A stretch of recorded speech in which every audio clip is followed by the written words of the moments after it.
ታግተናል ያሉት ተማሪዎች ጉዳቸው ተጋለጠ። እጅግ በጣም የሚያሳዝንና የሚያሳስብ ጉዳይ በመሃል አዲስ አበባ መፈጠሩ ተሰምቷል። ከዚህ ጋር በተያያዘ በርካታ ተማሪዎች በቁጥጥር ስር ውለው ምርመራ እየተጣራባቸው እንደሚገኝም ፖሊስ አስታውቋል።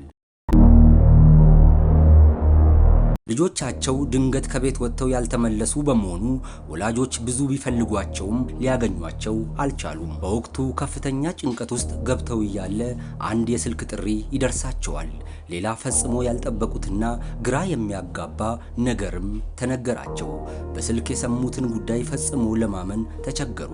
አጋጣሚው የአካባቢውን ነዋሪዎች በሙሉ ክፉኛ ያስደነገጠም ነበር።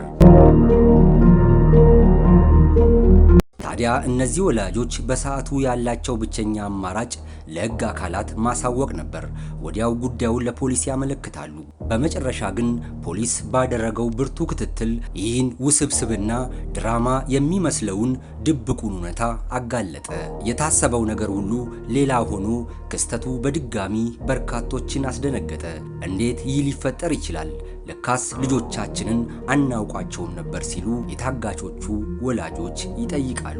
አሁን ላይ በዚህ መልኩ የተደቀነው ከባድ አደጋ ትውልዱን ከማጥፋቱ በፊት ልንታደጋቸው ይገባል። ክስተቱ ብዙ ወላጆች የልጆቻቸውን ድብቅ ማንነት ፈጽሞ እንደማያውቁ በግልጽ ያሳየ ነበር።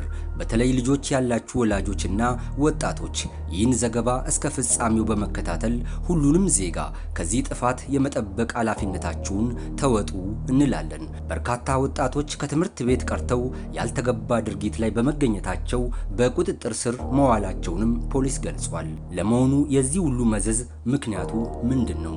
በዚህ ጉዳይ ፖሊስ፣ መምህራን፣ ወላጆችና ተማሪዎች የተናገሩትን እናደርሳችኋለን። ተከታተሉ። ሳይታገቱ ታግተናል በማለት ከወላጆቻቸውና ከአሳዳጊዎቻቸው ብር የጠየቁት ተጠርጣሪዎች ፖሊስ ይዞ ምርመራ እየተጣራባቸው እንደሚገኝ የወንጀል መርማሪ የሆኑት ዋና ሳጅን ሀብታሙ ባለህ ተናግረዋል። ሁለት ወንድ ሁለት ሴት በመሆን ከመኖሪያ ቤታቸው ያለማንም ፍቃድ ይወጣሉ። ከወጡ በኋላ ቤት ሳይመለሱ ይቀራሉ። ወላጅ አባትና ወላጅ እናት ወደኛ መምጣት ልጄ ከቤት ወጥታ አልተመለሰችም ብለው ያመለክታሉ። እኛም እሳቸው ባመለከቱበት ምርመራ ጀመርን። በነጋታው ወደ አንደኛ ተጠርጣሪ ወላጅ አባት ስልክ ይደወላል። ስልኩም የተደወለው ከተጠርጣሪዎቹ ነው። በአንደኛው ወንድ ተጠርጣሪ ነው። ተደውሎ ልጅ የምትፈልግ ከሆነ 500 ሺህ ብር እንድታመጣ የሚል ይነገረዋል። እሳቸውም ይህን እንደተነገራቸው ወደኛ ይመጣሉ። 500 ሺህ ብር በጥሬ እንድታመጣ በጥሬ ገንዘብ እንድታመጣ ብለው ይነግሩታል። እኛም የተጠርጣሪውን ቤተሰብ አመልካችን እኛን አረጋጋናቸው። ካረጋጋናቸው በኋላ ወደ ልደታ አካባቢ የተቀጠሩበት አካባቢ ቡድን በማዋቀር ወደ ቦታው ሄድ ነው ብሩን ሳይሰጧቸው። እኛም ወደ ቦታው ከሄድን በኋላ አራቱንም ተጠርጣሪዎች በሆቴል ቤት ውስጥ ነው እየተዝናኑ የያዝናቸው። ከያዝናቸው በኋላ ምርመራ ነው የጀመርነው። ወደ ፖሊስ ጣቢያ አምጥተን ምርመራ ነው እያካሄድን የምንገኘው። ትዝ ይለኛል መመረቂያ ነበርና ልጆቹ ሊመረቁ አጎቱን ሱፍ መግዣ ብሎ ብር ይልክለታል። ከዛ ያ ብር እንግዲህ ውጭ ነው የሚያድሩት ልጆቹ። እኔ እስከ 6 ሰዓት ነው አድረው እንደገና እዛ ሰማ አይ አሁንም ብሩ ጠፋብኝ ብለህ እንደገና ብር እንትን ብለህ ከናት ተቀበል ሲሉት እኔ በአይኔ ያጋጠመኝ ነው። የዛኔ ምንድነው አልኩኝና ምን መጣብኝ፣ ወላጅ ልጆቼ ይማሩልኛል ዩኒቨርሲቲ ገብተዋል ብሎ ያስባሉ ብዬ የሆነውን ነገር ሳይ እኔ በጣም ነው ሾክ የሆንኩት። ይሄ ያቻ ግፊት ማለት ይሄ ጊዜያዊ ይሄ ቴምፖራሪ ፕሌዠር አለ ጊዜያዊ ደስታ ያን ነገር ነው። አብዛኛውን ጊዜ በጉርምስና እድሜ ላይ ያሉ ልጆች ከአቻዎቻቸው አንሰው መታየት አይፈልጉም። በዚህም የተነሳ በቀላሉ ተጽዕኖ ውስጥ የመውደቅ እድላቸው ከፍተኛ ነው። ፋራ ኋላ ቀር እንባላለን በሚል ስሜት ወዳልተገባ ባህሪና ወዳልተገባ ሱሶች ውስጥ ይገባሉ ማለት ጓደኞቻቸውን በማየት ከቤት ውስጥ ሲያጡ ወደ ውጭ ይሄዳሉ። ወደ ውጭ ሲሄዱ ከጓደኛ ጋር ይመካከራሉ። እንዴት ላድርግ ይላል።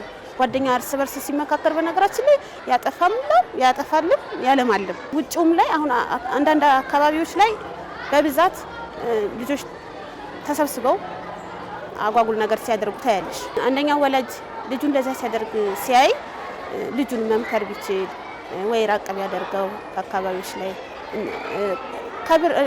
ቤት ውስጥ ሲጎልባቸው በነገራችን ላይ ውጭ ላይ ለመስረቅ ይሄዳሉ። ሲሰርቁ ደግሞ ዝም ብለው የማይሰርቁ ሰው ይገላሉ። መጅራት ይመታሉ። መጥፎ ነገር የሚያደርገው ደግሞ ያው አብዛኛው ሱስ ሲኖርብሽ ወደ መጥፎ ነገር ትሄጃለሽ። ስለዚህ መጀመሪያ ሱስ ላይ እንዳይገቡ መጀመሪያ መጠንቀቅ። የአቻ ግፊት አዎንታዊም ሆነ አሉታዊ ሊሆን ይችላል። ከጓደኞቻችን ወይም ደግሞ ከአኳያዎቻችን የሚደርስብን ነገር ነው። የአቻ ግፊት ማለት አሁን ለምሳሌ የኔ አቻ ጓደኛዬ የኔን ፍላጎት የማጠብቅ ከሆነ ይሄ አቻ ግፊት ወይም ደግሞ ወደ መጥፎ ነገር የምትወስደኝ ከሆነ የአቻ ግፊት ይባላል ማለት ነው። በአቻችን ወይም ደግሞ ከእድሜያችን ትንሽ ከፍ ሊል ይችላል ወይም ዝቅ ሊል ይችላል። ይህ ሰው በሚሰጠን ምክሮች፣ በሚሰጠን ተግባሮች፣ በምናየው በምንመለከተው እንዲሁም አስገድዶንም ወይም ተገደልን ሊሆን ይችላል የምናገኘው መጥፎም ሊሆን ይችላል ወይም ደግሞ ጥሩም ሀሳብ በአቻ ግፊት ልንመደበው እንችላለን። ግን የአቻ ግፊት ከፈጠረው ከዚህ አሉታዊ ተጽዕኖ የሚመለሱበትን ሳይንሳዊና ሃይማኖታዊ ምክሮችን በመጠቀም ወደ መደበኛ የህይወትና የኑሮ ዘይቤ እንዲመለሱ ማድረግ ለሀገር የሚሰጠው ጥቅም ከፍተኛ ያደርገዋል። በስነ ልቦናው የምናከማበት የራሱ የሆነ ሂደት አለው። ያው ከልጆቹ ጋር ጤናማ የሆነ ግንኙነት ከመፍጠር እንጀምራለን። ስነ ልቦናው በራሱ ይሄ ካውንስሊንግ የምንለው በራሱ የመጀመሪያው ስቴፕ ልጆች እንዲያምኑሽ ማድረግ ነው። ልጆች ደህና እንደሆኑ እንዲያምኑ ማድረግ ነው። ልጆች እኛ ጋር ሲመጡ እንደምናደምጣቸው፣ እንደምንሰማቸው፣ ዋጋ እንደምንሰጣቸው እንዲያውቁ ማድረግ የመጀመሪያው ነገር ነው። ያ ሁሉ ሲሆን ነው ከዛ በኋላ ያሉትን መንገዶች ጤናማ በሆነ መልኩ ማስኬድ የምንችለውና መጀመሪያ ያንን ነው የምናደርገው። ልጅሽን እንደ ጓደኛ ቢያጠፋ መክረሽ ተቆጥተን አንዳንድ ጊዜ የጠቀምናቸው ይመስለንና ተቆጥተን እንጀምረዋለን ነገሩን በሙሉ። ግን ከመጀመሪያ ከልጅነታቸው ጀምሮ እንደ ጓደኛ እንደ ሚስጥረኛ ጓደኛ በቃ እኔም የራሴ ሚስጥር አለኝ የምነግረው እሱ የሚነግረኝ ሚስጥር አለ። በሚስጥር ከያሻቸው መጀመሪያ ደረጃ ቢሰርቁ ሰረኩ ይልሻል። መጥፎ ጓደኛ ቢኖረን መጥፎ ጓደኛ አለኝ ከዚህ ክፍል አስወጭኝ ከዚህ ቦታ አልተመቸኝም ብለው ይነግሩሻል። እና መጀመሪያ ቤተሰብ ላይ መሰለኝ መሰራት ያለበት። ቤተሰብ ልጁን እኔ ካቀረብኩትኝ ልጄን ምንም የሚደብቀኝ ነገር የለም። በመንፈሳዊ ነገሮችም ትመልሻቸዋለሽ። ልጄ በነገረኝ ነገር ማራቅ የለብኝም። ባየሁትም ነገር አላርቀውም። ከእንደዚህ አይነት ነገር መጥፎ እንደሆነ ለሱ እንደማይጠቅመው እንደ ወላጅ መምከር አለብኝ። እንደ ማህበረሰብም እያየን ዝም ብሎ ማለፍ ሳይሆን መቆጣት፣ መገሰጽ አስፈላጊ ነው። በየሜዳ ላይ ብዙ አይነት ነገሮችን እናያለን። ሁሉም ሰው መገሰጥ አለበት። እንደ ራሳችን ማየት የኔ ልጅ ነው ይሄ ልጅ ብለን መገሰጽ በግዴታ ሳይሆን በፍቃድ የሚሆኑ ናቸው። እነዚህ የአቻ ግፊቶች ለመከላከል ይሄ የፍቃደኝነትን ከጥሩ ሰው ጋር አድርጎ ከጥሩ ሰው ጋር የተለያዩ ጽዱ የሆኑ ግንኙነቶችና ጠቃሚ የሆኑ ግንኙነቶችን ማድረግ እንደምንችልና ከቤተሰብ ጋር ያለ ግልጽ ሁኔታ በጣም አስፈላጊና በጣም አሳሳቢ ነው ብዬ አስባለሁ። ጓደኞቻቸው መጀመሪያ ደረጃ ጓደኞቻቸው እንዲመርጡ ማለት ይሄ ይጠቅመኛል፣ አጥኚ ይለኛል ወይም ደግሞ ተማሪ ይለኛል ብለን መምረጥ አለብን። ሁለተኛ ደረጃ ደግሞ እነዚህ የሚገፋፉንን ሰዎች መተው ማለት አሁን ለምሳሌ የአቻ ግፊት እንዲ እናርግ ወይም ደግሞ የሆነ እንጠጣ ምናምን የሚል ሰው ካለ እነሱን መተው ነው። ሌላኛው ደግሞ ወላጅን ማክበር፣ ማህበረሰቡን ማክበር ከዛ ይነሳል። ማህበረሰቡ ወላጁን ሲያከብር ይህንን ተግባር ከመፈጸም ይታገታል። ተመልካቾቻችን የተላለፈውን መልእክት ተግባራዊ በማድረግ ልጆቻችሁን ከጥፋት ልትታደጉ ይገባል እያልን ለአሁን ወደ እናንተ ያደረስነውን መረጃችን በዚህ መልኩ እናጠናቅቃለን። አብራችሁን ስለነበራችሁ እናመሰግናለን። በየጊዜው አስፈላጊ የሆኑ የጥንቃቄ መልእክቶች እንዲደርሱ ዛሬውኑ ቻናላችን ሰብስክራይብ በማድረግ የሚዲያችን ቤተሰብ ይሁኑ። ይህ ዴይ ቱ ዴይ ኢትዮጵያ ነው።